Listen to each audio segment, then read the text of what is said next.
March 8, 1782.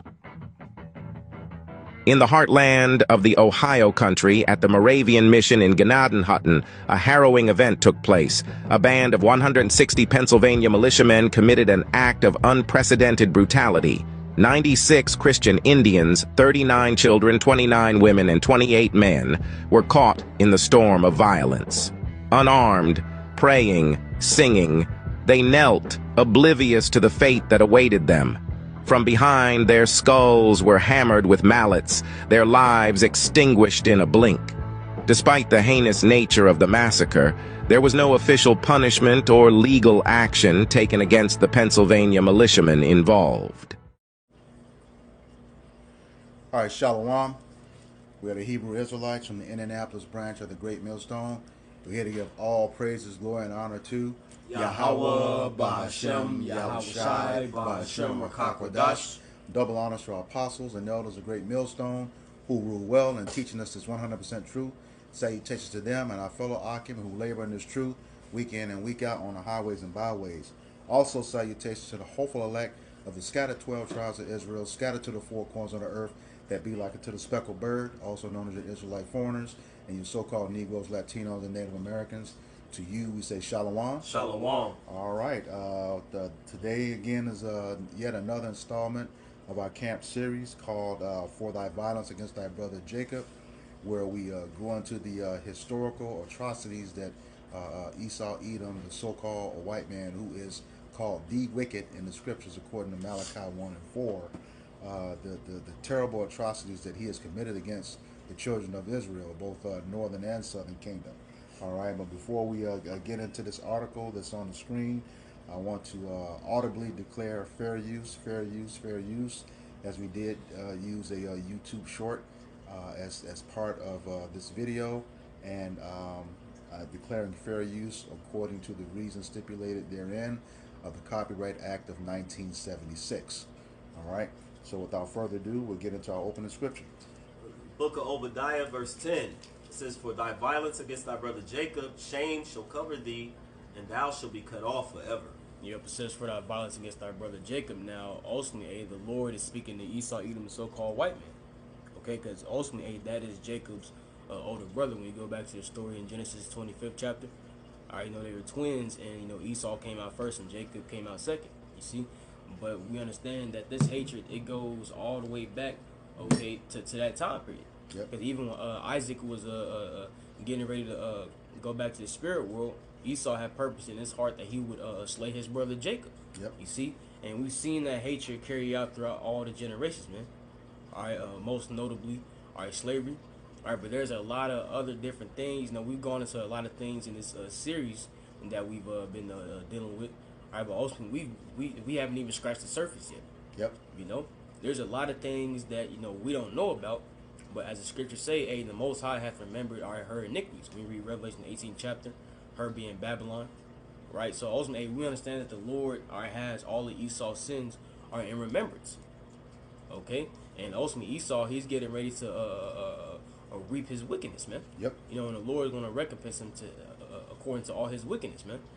All right, yeah, and it says, read that scripture again. Yep. It says, Obadiah, verse 10, For thy violence against thy brother Jacob, shame shall cover thee, and thou shalt be cut off forever. And that's what's happening right now. Their shame is covering them. Everything that they've done in history is coming up. It's like everybody knows who the real enemy is. Even though it's still propagandized that Jake is the worst thing since creation, but everybody is seeing that the so-called white man is truly the devil of this planet, and you seeing it right now with this Trump guy, when it says they're going to be cut off forever, and that's ultimately what is going to happen. All right, we know through the scriptures, once this kingdom is translated, they're going into slavery. You quoted Revelation 18. They're going into slavery twice as long and twice as hard, and then ultimately, as it says in the same chapter from the opening scripture, Obadiah 18, they're going to be rounded up, and done away with forever, to never exist again, ever. Praise All right, go ahead. It's the book of 2 Thessalonians, chapter 2, verse 8. And then shall the wicked be revealed, whom the Lord shall consume with the spirit of his mouth, and shall destroy with the brightness of his coming. And the spirit of his mouth is the prophets. You know, as the scriptures say, the Lord doeth nothing; he revealeth his secrets unto the prophets. Service the prophets. Yep, and serves the prophets. And then in Luke 1:68 through 70, he says he is spoken by the mouth of the prophets since the beginning. Okay, so yeah, they're being revealed and being exposed, and they can't stand it. You know, they want to say that the immigrants is a real problem, but no, it's these prophets out on the highways and byways. And if you notice, you know, as these immigrants are protesting, you know, you don't see any cops in riot gear in full force like they are when stuff happens to Jake. Their target is Jake. All right. Yep, last verse. Even him whose coming is after the working of Satan with all power and signs and lying wonders. And that him is Esau Edom, the so-called white man who is the devil, according to the scriptures. You know, the wicked, according to Malachi 1:4. Yeah, this devil has, you know, he's really about to show now, because as the scriptures say, Revelation 12:12, he knowing he had a short time, he's going to come down with great wrath, and even some of his own people are starting to feel it. You know, which you know, it looks good to us because we know that, you know, the time is at hand for our kingdom to come. All right. And the thing is, when you go into that word devil in Revelation 12, and you go down, I believe it's the last definition, it says a metaphor for someone, roughly paraphrasing, who acts the part of Satan or the devil. Yep. And that perfectly lines up with the scripture that the brother Baraj just brought out, because it says what, whose work is after the coming of Satan. You see, so that lets us know that there is a man on a planet Earth, all right, who plays the role of the wicked, all right. And when you do the process of elimination, all right, it could be none other than Esau Edom, the so-called white. Yep. Okay. Yep. But this is Habakkuk chapter 2 and verse 16. It says, "Thou art filled with shame for glory. Drink thou also, and let thy foreskin be uncovered." You see, so this is dealing with Esau Edom, the so-called white man, all right, being exposed, right? It says, "The cup of the Lord Yahweh's right hand shall be turned unto thee, and shameful spewing shall be on thy glory." You see, so ultimately all of Esau's wickedness is coming out, and you see it a lot of times where Esau tries to slander, you know, people from other nations, and what do? They fire back and dig up Esau's dirt. Well, you so-called white people, y'all know him for doing this back in year X, Y, and Z.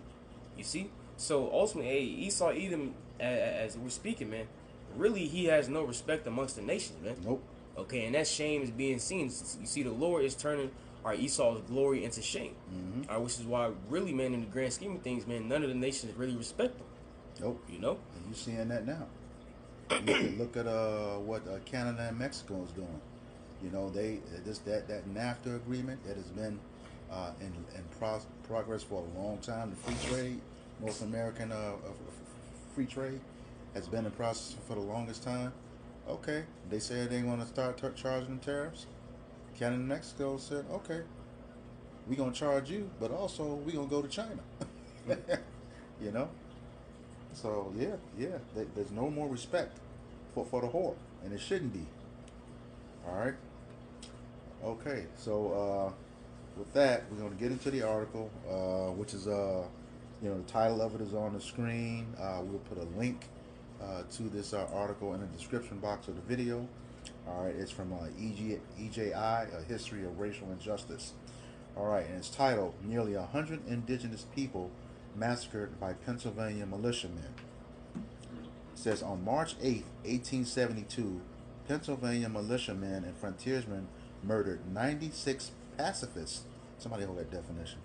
Pacifist indigenous people, most of whom were members of the Delaware tribe, in the village of GNADNHITTEN near present-day New Philadelphia, Ohio.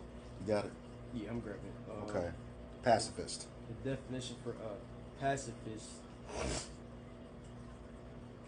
It says a person who believes that war and violence are unjustifiable. And that says, holding the belief that war and violence are unjustifiable. It says synonyms are peace lover, conscientious objector, peacemaker, appeaser. That's pretty much it. So yeah, and one thing when you just said, Yahweh Shai said, "Blessed are the peacemakers," right? Just kind of showing that the spirit of this native tribe, to show you that they had the spirit, that to show that they were the children of the Lord, right? Because you know naturally, man, the nation of Israel, they really not no shit stars. no, If we being honest, man. yeah, And that's really Esau, starting stuff, with Israel because Yep. of that perpetual hatred. So when we go further into this story, you'll find that it just stated that these people already had the ideology or the mindset of we don't like war, we don't want to do anything with fighting or war, and that we pretty much just want peace Yeah. amongst people, Well- right? And so now you're showing the type of mindset of a man that will come against this type of people when we read further. Go ahead, what you Yeah, got? just real quick, 2nd Ezra chapter 11 verse 42, it says, "For thou hast afflicted the meek, thou hast hurt the peaceable, thou hast loved liars and destroyed the dwellings of them that brought forth fruit, and hast cast down the walls of such as did thee no harm." See? And that goes into the violence that, Esau, Edom, so-called white man, has committed against Jacob, man. Are you 12 tribes, you so-called Negroes, Latinos, and Native Americans, which when you go into 2nd Ezra, the 11th chapter, that's dealing with the ancient Roman Empire. But, hey, who were the Romans back then? Edomites. Yep. Who are we under today? Edomites. Yep. See, so these are the same people coming back, man. which is the revived Roman Empire, according to scriptures. But just making a point, they murdered a peaceable people, and just to further prove this scripture, Yahweh Shah said that I have a sheep that are not of this fold. He was talking about the northern kingdom that was already over here in the Americas, and what did he call them in 2nd Ezra 13? Peaceable multitude. A peaceable multitude. All right, he called them a peaceable multitude. So these are some devils here. All right, these people they didn't like war, and it's gonna get into the story on what they did. Oh, that's why when Habakkuk the 2nd chapter, it goes into like the nature of Esau. It says whose desire is as hell and is as death. Yep. You see, so wherever Esau, Edom, the so-called white man goes, death follows him. Yep. And ultimately that goes back to him having the blessing of the sword, man. Yep. Hey, I have just made me, I thought about this because because they push out, about bullying, right? And I just looked up. This spirit had me look up bully because he has the power in his hand and he's run the whole world. He's been a complete bully, to the nation. And looked up bully. It says a blistering, browbeating person. It said especially one who is habitually cruel, right? And we say that it says the scriptures talk about envy not the oppressor, and choose none of his ways, for the froward is an abomination to the Lord. And you look at that froward, it talks about being habitually disobedient, right? And of course, he's habitually cruel, insulting and threatening to others who are weaker, smaller, or in some way vulnerable. So you're going to see that these people they didn't have no might in their hands. They had no guns or nothing to fight back. We know that his blessing is a sword, and so he has the power. What the scriptures say, when the power is in thy hands, right? And then it says to treat someone in a cruel, insulting, threatening, or aggressive fashion, to act as a bully toward. So these violence against our brother Jacob is clearly showing you like who the true bully, who the wicked is. They will take a complete advantage of you in your most vulnerable time. What's that Right. Hebrew word for bully? Matazaya Kwa. Matazaya Hey, you know what? Kwa. Hey, I was thinking about that when you brought up bully. If the elder, I see this. Inside joke. Yeah. Okay. So, yeah, all right. We'll get back into the article. It says the members of the Pennsylvania militia, led by Captain David Williamson, were seeking revenge for alleged raids by Native Americans in the area. And this is a recurring thing. It's always alleged, nothing definite, which means a lot of times they did it. Problem, reaction, solution. They caused it. All right, and that's what we find out. All right, it says they arrived at the houses of a group of the Delaware who were not responsible for the alleged raids and had remained neutral in the conflict between the U.S. and the British. Nevertheless, Captain Wilson's men feigned friendliness, disarmed the members of the tribe, and confined the indigenous men in one building and the women and children in another. Divide and conquer. It says the soldiers held a vote on whether to execute those captured. Out of over 100 soldiers, all but a handful voted in favor of killing them. Says Precept. go ahead. It's the book of let me jump up one. I always like to go up just in case real quick. I got one too. Verse 8. This is going straight to the point. He sitteth in the lurking places. Psalms 10 and 8. I'm in two. You're at 2? Yeah. Psalms 10 and 2? Well, that's what I was going to. You might as well pull it out. Yeah. Okay. Yeah. Psalms 10 and 2. Says the wicked in his pride doeth persecute the poor. Let him be taken in the devices that he have imagined. Yeah. Go So ahead, it gets so bad. You know, this is I think our 91st will be our 91st video, and you see the redundant pattern, how they just just sit there and just persecute us just because they can, you know. And it's saying, hey, you know, let this stuff fall upon them, and it is. Quick precept. Yeah. Yep. Oh, it says for the wicked boasteth of his heart's desire, and blesseth the covetous, whom the Lord abhorreth. Yeah, he says for the wicked boasteth of his heart's desire. You know, we're gonna kill him, even though we know that they didn't do anything. We're gonna kill him. And he said he blessed the covetous. You know, that's the thing. He blessed those that are greedy, and that's what it was. They didn't have what they wanted, so what they do, they take, rob, not kill, rob, and spoil the peaceable people. Okay, which is, you know, hey, like I said, the Lord abhorreth, or the Lord detests. All right. Hold on, I think I got something. Keep going real quick. Read the next. You got it in front of you? Yeah. Go ahead. Verse 4. The wicked, through the pride of his countenance, will not seek after Yahweh Ba'Shem Yahushai. Yahweh Ba'Shem Yahushai is not at all in his thoughts. So this dude does not consider. They call themselves Christians.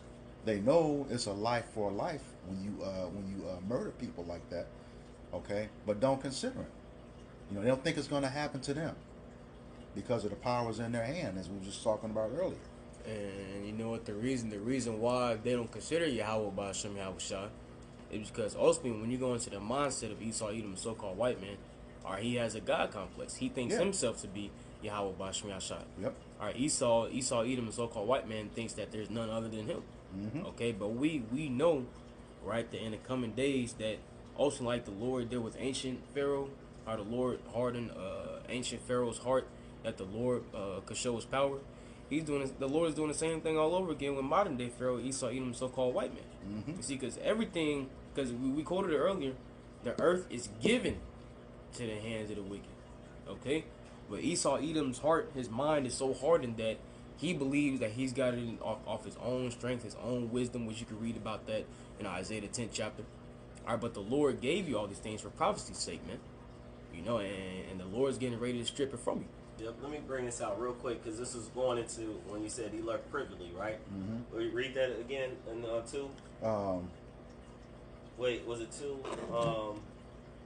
Oh no, my point is down. Yeah, verse 8. Yeah. Okay, I'll wait. Okay. So, that's something quick too. Go ahead. This is Proverbs 26 and 27. It says, "Whoso diggeth a pit shall fall therein, and he that rolleth the stone, it will return upon him." You see, so Esau Edom, the so-called white man, is setting up snares, right, and traps for the nation of Israel, because when we read stories like this, like you brought it earlier, problem, Action solution. Problem, reaction, yeah, solution. throw out a problem, reaction, solution. So Esau Edom, you know, he had set plans in stone, all right, to make it look like it was Jake's fault, but meanwhile he was the mastermind behind it. Yep. See, and he's trying to make excuse to do what? To kill off the nation of Israel. Okay, but we in the times where awesome aid, because you're not slick in the eyes of Yahweh Bashim Yashad. The Lord sees everything you're doing. So all that wickedness, man, all that deceit, all that treachery is getting ready to come back upon you, man. Yep. Can you read that again? Yep. Proverbs 26 and 27. It says, "Whoso diggeth a pit shall fall therein, and he that rolleth a stone, it will return upon him." And that backs up that part where it says, "Let them be taken in the devices that they have imagined." Yep. Okay. Psalms chapter 10, just verse 5. His ways are always grievous. Thy judgments are far above out of his sight. As for his enemies, he puffeth at them. And that's exactly what he did here. You know, just like you said, he has a God complex. Okay. He doesn't believe that he will be judged for the atrocities that he's done. You know, because he's in control. And he says, as for his enemies, he puffeth. I'm not worried about them. Poof, you know. What are they going to do? We got the power. You know, that's the way he is. All right. He says, and because he has the power, he says, he have said in his heart or his mind, I shall not be moved, for I shall never be in adversity. So this wicked nation of people, they just run roughshod, and you can see that now with this with what's going on with this new administration. You know, just executive orders every day, overrunning the government. And when you go further into that, puff it up, it's just being swelled up with pride. Yeah. Inflated with pride. Yeah. So it's like he's doing all these things into the people, and no harm has come unto him. Yeah. You know, he is but not of course, in trouble as other men. He's not in trouble as other men. He has everything at his beck and call, and like the Lord said, it's as if you as one of, what do you say? How it go? I'll grab it. Yeah. So he's in this God like complex in his mind that everything that he does, it actually happens. He knows that the wickedness that he's done, and nothing has come back unto him. So let's just build him up in pride. Go, you got it? Yep. Oh, yeah. This is Psalm chapter 50. What can an enemy do unto him? Like we know that like he has all the power. There's nothing that we can do against him, and no other nation. That's why the Lord said and we brought out the 2 Thessalonians that he when you go up a verse until he says he will let, you know, the Lord is allowing him to do these things until he take him out of the way. Because again, he said, I have made the wicked, you know, the Lord have made all things, yea, even the wicked for the day of evil. So this is going to be the time in which he's going to allow him to build up that tab and that pride. Because like he said, in that day, the Lord alone shall be exalted in that day. So when he returns, all pride is going to be made low. He that humble himself shall be exalted, but he that exalted himself shall be abased. And that's what he's done. He's exalted himself in a thing in which Yahweh Shai has allowed him. Yahweh Bashim Shai has allowed him to build himself up in. You know, so it's like you know. So he's again, like you said, he that diggeth a pit, you know, he shall fall therein. He that rolleth a stone, the stone shall fall upon him. You got it. Yep. It says Psalm chapter 50 and verse 21. It says, "These things hast thou done, and I kept silence. Thou thoughtest that I was altogether such and one as thyself, but I will reprove thee and set them in order before thine eyes." Yeah. So again, he's kept silence because there's the prophecies have to be fulfilled. Precept. And now what he's doing, he's telling them, I'm setting the men up right before you, and you can't touch them. Right? So now you got the men on the highways, the byways, doing the video epistles. They're teaching and preaching the coming of the Lord. And when he returns, then he's going to, when that is accomplished and be fulfilled, then the other portions, one jot, one tittle, right? One iota, like everything, even the smallest points are going to all be fulfilled in his word. And then he's going to return, as far as the prophecies. He's in part of the prophecies, because he is the spirit of prophecy. He's going to return, and he's going to bring down this wicked kingdom.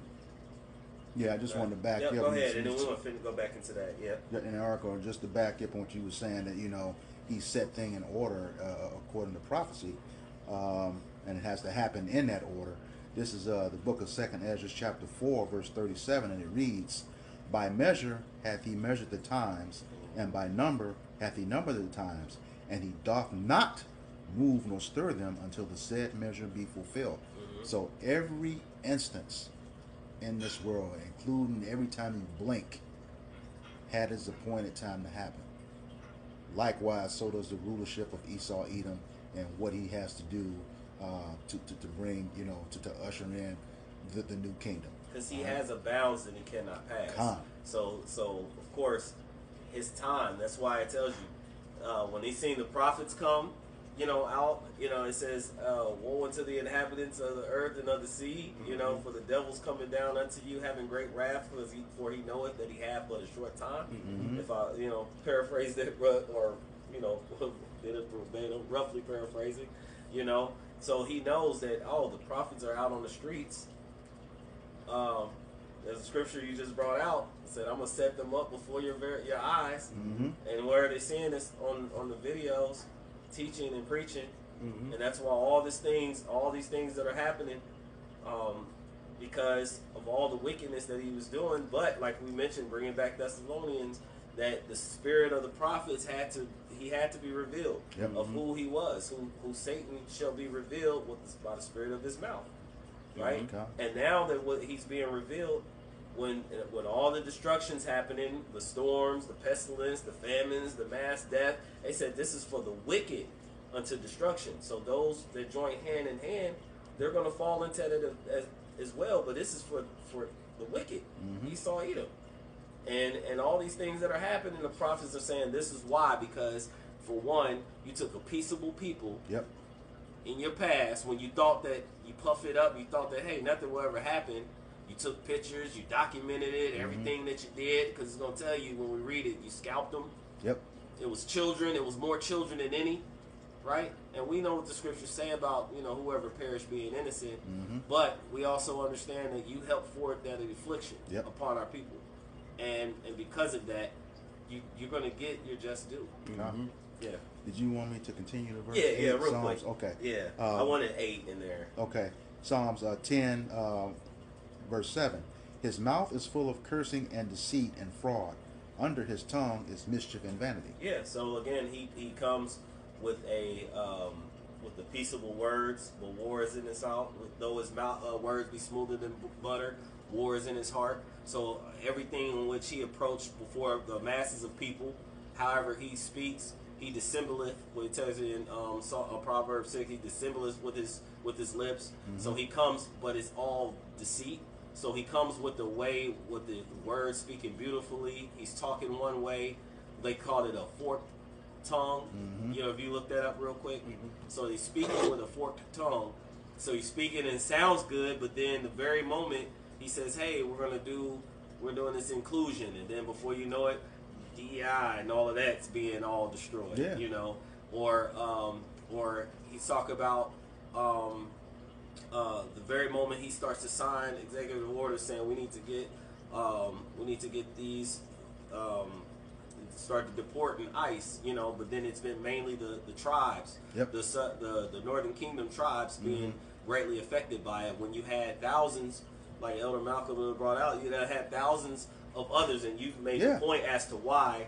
But you have other immigrants and those who migrated. Actually, just now I came across something where it was stated that Trump was actually, and I know it's like going too, I don't go too far, but Trump had mentioned that he's going to start the so-called whites that were in Africa, South Africa, Africa. He's Yeah. going to start to allow them to seek refuge here in the Americas. Along with the Ukrainians. Exactly. So now you're going to see that's causing division. The scriptures talk about that there's going to be a thing because you're dealing with them a certain way, the Northern Kingdom a certain way, the Hispanic tribes, but then you are dealing with another people who you're more closely tied to a certain way.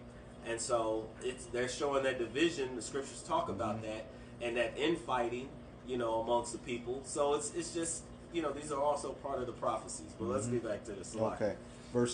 Psalms chapter 10, verse 8. And it reads, He sitteth in the lurking places of the villages. In the secret places doth he murder the innocent. His eyes are privily set against the poor. So now that's the point. When we go back into the read, right? But I want to get this real quick. Proverbs chapter 1, verses, and I'm going to read it really quick. Verses 10, he says, My son, if sinners entice thee, consent thou not. If they say, Come with us and lay wait for blood, let us lurk privily for the innocent without cause. Right. So they had no dog in the fight. They was trying to keep things neutral. We don't want no parts of any of y'all fighting. We don't even believe in fighting. We want to be at peace. This is the mindset of Esau Edom. Yeah. It says, let us swallow them up alive as the grave, and whole as those that go down into the pit. He says, we shall find all precious substance. We shall fill our houses with spoil. Cast thy lot among us. Let us all have one purse. So they split them up, and of course you probably, they didn't go into detail, but we can imagine that they probably seen some nice looking women and young children amongst them and did their way, because they scalped the men and they separated them, and they probably did what they wanted to with the women and young children and the little boys, and then you had the men on the other side and did whatever you wanted with them. The power was in his hand to do so. And so, of course, they probably cast like, hey, I want her, I want him, hey, I could use, right? And then whatever substance they had, they split it amongst them, We can kind of, because that's the mindset of them, right? The land, oh, this is nice land, right? Because, again, they covet fields and take them by violence.